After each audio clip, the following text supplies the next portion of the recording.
Selamat datang di channel kami. Pada video kali ini, kita akan mengupas seputar misteri dan dugaan adanya kehidupan di balik tembok Antartika.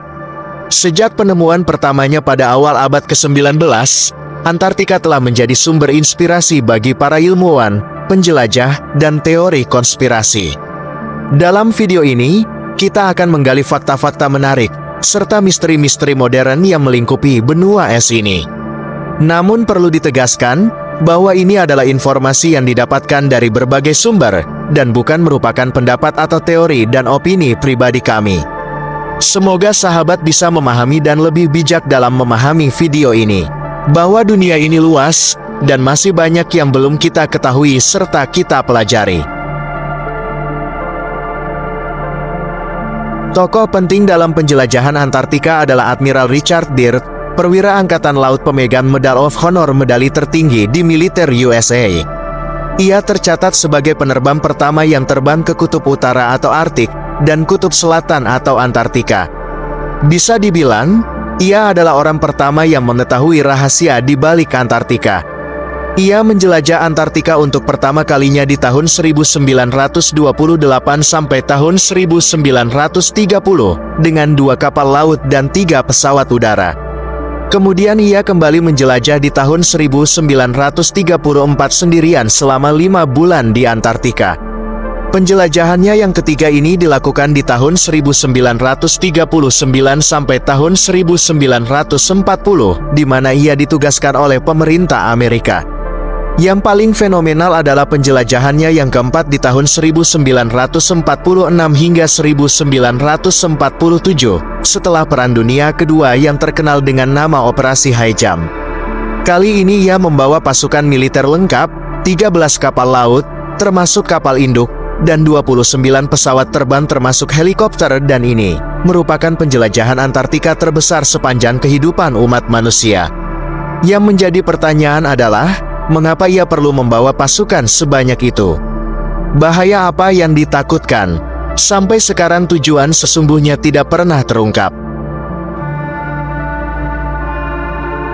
Dokumentasi Operasi High Jump sempat beredar, terlihat bahwa Admiral Byrd menemukan wilayah di Antartika yang tidak ditutupi salju dan berair hangat yang memungkinkan ada kehidupan lain di balik tembok es Antartika.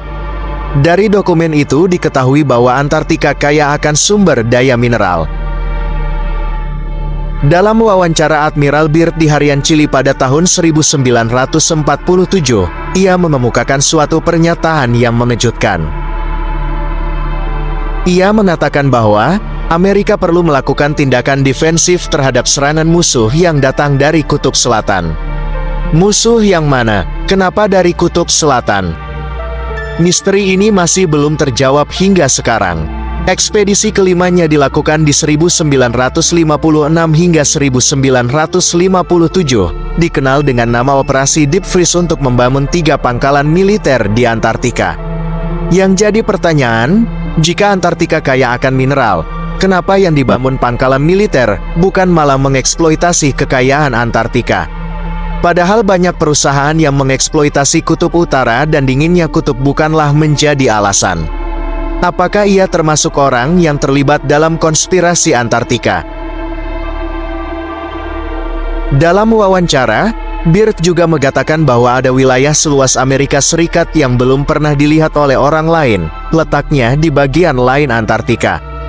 Dari sini jelas sekali bahwa Byrd tidak bicara dengan menggunakan peta bumi bulat, sebab jika melewati Antartika seharusnya akan bertemu benua lain di bagian selatan Khatulistiwa, yakni Amerika Selatan, Afrika Selatan atau Australia. Byrd bicara dengan menggunakan peta bumi datar. Dari pertanyaannya dapat disimpulkan bahwa jika kita melewati Kutub Selatan, maka kita akan bertemu dengan dunia lain yang belum pernah kita lihat sebelumnya.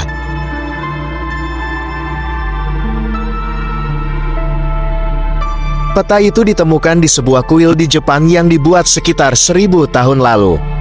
Kita lihat yang bulat di tengah itu adalah peta bumi datar, lingkaran putih adalah lingkaran tembok es Antartika, di bagian luarnya ada lusinan benua sebesar benua Amerika. Apakah ini yang dimaksud Byrd?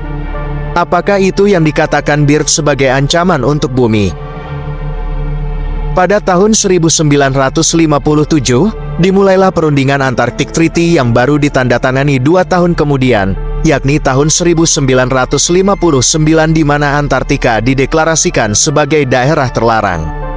Di tahun 1957 juga diluncurkan Sputnik yang menurut sejarah merupakan satelit pertama di dunia buatan Rusia, yang akhirnya menjadi pemicu perlombaan antariksa. Setahun kemudian baru didirikanlah NASA oleh Amerika, dan dari sinilah dimulai cerita perjalanan angkasa luar, antara lain pendaratan di bulan, bisnis satelit, pengiriman satelit ke Mars dan Jupiter, dan lain-lain. Di tahun 1958 Amerika Serikat dan Rusia kompak melakukan misi untuk membom langit dengan nuklir selama 4 tahun, dengan nama program HANE atau High Altitude Nuclear Explosions. Dahulu ini sangat dirahasiakan. Namun 50 tahun kemudian pada tahun 2012, arsip itu telah dibuka untuk umum. Sahabat bisa melihat secara detail salah satunya di situs Wikipedia dan hasil dari penoboman itu adalah langit tidak bisa ditembus. Kesimpulannya, ada 3 hal yang menjadi titik berubahnya dunia. 1. Politik. Antarctic Treaty tahun 1959 yang tujuannya adalah menutup Antartika untuk umum. 2. Militer. Bom nuklir langit tahun 1958. Hasilnya langit tidak dapat ditembus. 3. Propaganda. Space Program tahun 1957 hingga 1958, padahal langit tidak dapat ditembus. Teori dan informasi Yajuj-Majuj di bumi datar. Yang mempercayai bumi datar meyakini, jika Antartika bukanlah benua, melainkan tembok yang sangat besar. Bahwa di belakang tembok es yang sangat luas itu ada kehidupan lain, yaitu beberapa pulau besar sebagaimana pulau-pulau yang kita kenal di bumi. Hanya saja, dunia kita dan mereka terpisah oleh tembok es raksasa bernama Antartika. Inilah yang dipercaya oleh banyak penganut teori konspirasi sebagai dinding pemisah antara manusia dan Yakjud-Makjud. Lantas, kenapa bumi diinformasikan bulat? Ada sebagian yang berpendapat bahwa tujuan utamanya untuk mengecoh bentuk benua Antartika, supaya bisa membantah peta kuno yang ditemukan di Tibet. Dalam peta itu dijelaskan bentuk bumi datar dan Antartika adalah cincin es yang memisahkan dengan kehidupan lain, pulau lain dari bentuk pulau yang selama ini kita kenal. Keyakinan ilmiah mengenai bentuk bumi datar itu ada banyak dilukiskan dalam peta-peta kuno masa lalu, terutama yang paling detail ialah yang ditemukan di Tibet. Peta yang telah dibuat ribuan tahun silam itu menggambarkan peta dunia kita dikelilingi oleh cincin es raksasa.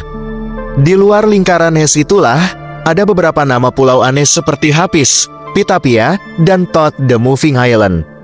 Pulau-pulau yang tersembunyi di belakang tembok es Antartika sangat besar, bahkan yang terkecil saja sebesar dengan benua Amerika.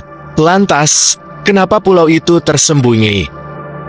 Kalau kita runutkan kejadian di masa lalu sebagaimana kisah Nabi Zulkarnain yang mengurung suatu kaum perusak, maka bisa jadi pulau misterius yang dikurung tembok besi yang kini dilapisi es itu adalah tempat Yakjud-Makjud. Entah bagaimana peradaban di dalamnya, apakah lebih maju, atau justru mundur dari peradaban manusia. Ada pendapat lain yang mempercayai adanya alien atau UFO. Akan tetapi beberapa waktu terakhir, orang Amerika selalu berkata adanya UFO atau makhluk asing dari luar angkasa. Bahkan Meksiko secara resmi mulai mengenalkan alien. Pertanyaannya, apakah itu benar-benar alien? Apa jangan-jangan itu adalah makhluk penghuni benua Antartika? Silahkan tulis opini sahabat di kolom komentar. Banyak yang lebih percaya adanya manusia asing dari pulau rahasia yang ada di peta Tibet daripada makhluk asing dari luar angkasa. Para penganut teori bumi datar mempercayai bahwa ada pihak yang dengan telah sengaja memanipulasi informasi dan dengan sengaja menyembunyikan bentuk asli bumi. Bumi yang bentuknya datar tapi diberitakan menjadi bulat. Pihak tersebut telah menyembunyikan informasi ini yang tujuannya dilakukan guna memontrol pikiran umat manusia untuk mengatakan jika alien ada. Tujuan elit global di masa lalu dan masa kini sebenarnya untuk menciptakan dunia tempat kita tinggal harus dibatasi oleh akal. Sehingga manusia tidak dapat menjelajah dunia ini lebih jauh, sebab dianggap tidak mampu. Dan cukup merekalah yang mengatur semua informasi ini. Ada juga yang berasumsi bahwa, selain kisah benua rahasia yang ada di belakang tembok es Antartika, ilmuwan di akhir zaman juga menemukan kebohongan lain. Bahwa pendaratan di bulan tidak pernah ada dan tidak pernah dilakukan. Entahlah, bagaimana menurut sahabat? Tuliskan pendapat sahabat di kolom komentar. Sampai detik ini belum ada informasi resmi dari penjelajah non-Amerika. Ujung Antartika masih belum dapat dijelajah karena luasnya tempat ini. Bahkan alat canggih dan besar pun tidak ada yang mampu menembusnya. Semua informasi di atas sejatinya masih merupakan hipotesis dari kacamata ilmu pengetahuan. Bulan dan matahari berjalan sesuai garis edar. Sedangkan dalam ilmu NASA, bumi dan bulanlah yang mengelilingi matahari. Sebagian orang tidak percaya dengan Neil Armstrong, Yuri Gagarin yang katanya pernah menginjakan kaki di bulan. Berita tentang itu hanyalah bentuk rekayasa kebohongan karena bumi itu dilindungi oleh kubah yang tidak dapat ditembus oleh apapun. Jika mereka berhasil naik ke bulan mengantar manusia ke Mars, mengapa sekarang mereka tidak pernah lagi mengirim manusia ke bulan? Bukankah zaman sekarang semua alat lebih canggih? Seiring dengan majunya teknologi dan penemuan ilmiah, benua Antartika tetap menjadi subjek spekulasi dan teori konspirasi. Ada yang percaya bahwa di balik esnya yang tebal terdapat pengetahuan kuno, peradaban hilang, atau bahkan teknologi canggih yang belum pernah ditemukan. Teori lain ada yang mengaitkan Antartika dengan eksistensi makhluk atau struktur yang tidak biasa. Namun penting untuk diingat, bahwa sebagian besar teori ini belum didukung oleh bukti yang kuat dari ilmu pengetahuan. Kebanyakan teori tersebut masih berada dalam ranah spekulasi. Sementara masih banyak misteri Antartika yang belum terpecahkan, semangat untuk tetap mengeksplorasi dan memahami benua tersebut masih tetap ada. Setiap penemuan kecil membuka pintu menuju pemahaman yang lebih dalam tentang sejarah bumi dan peran Antartika di dalamnya. Perbedaan dalam memahami dan menerima adalah sesuatu yang wajar. Yang terpenting adalah tetap terbuka dan belajar terhadap pengetahuan baru. Terima kasih telah menyaksikan video ini. Sampai jumpa di petualangan berikutnya.